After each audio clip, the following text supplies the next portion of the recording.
symptoms of an HIV infection are general flu-like symptoms. Now, I want to be clear that the majority of people, when they seroconvert and go from negative to a positive status, do not have symptoms. The majority of people do not. It can take a long time for someone to advance to an AIDS stage before they actually have symptoms. And that's just your common fever, cough, congestion, just everything that comes along with the flu. That's a symptom pretty much of HIV. However, I just wanted to clarify about that. The only reason, because there are many people that I know that will not get tested based on symptoms. There are people that I've literally known that are convinced in their mind they are positive. They refuse to get tested, or they are obsessed about getting tested and just don't believe their test results. And for those people, it's really hard.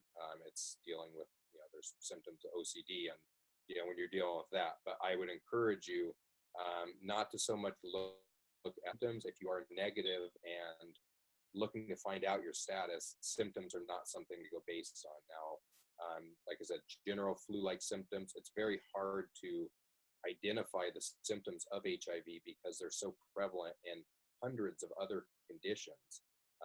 Now, obviously, when somebody reaches an AIDS stage level of their virus, there could be opportunistic infections that happen that also occur in other people, whether it be elderly or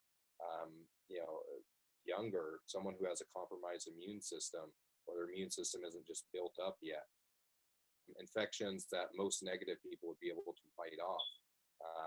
Pneumocystiosis, PCP. There are different toxoplasmosis. There's CMV. There are different opportunistic infections that can happen, and these all have their own individual symptoms. However, that's once HIV has become very advanced. With treatment nowadays, nobody has to reach that level. And if you're just looking in general, hey, I just had sex last week and I want to know what the symptoms are and stuff like that, you're most likely not going to recognize anything. I know when I have general flu-like symptoms, it seems like everybody's sick around me. So, say that in my mind, I'm telling myself that I'm positive because I got the flu. But then this guy next to me, who's St. John, who's never had sex in his whole life, and he's a complete 40-year-old virgin type thing, that he, doesn't have HIV. It's the matter of not basing your status off of symptoms. However, those are the general symptoms, just general flu-like symptoms. So I encourage you, if you do have these symptoms and you're concerned about it, maybe you've had condomless sex recently, that's okay to be concerned about it. Don't become obsessed over symptoms, but at the same time, do something about it. Don't just sit around and, drown yourself on saying that you're positive flu yet. Go to the doctor, find out.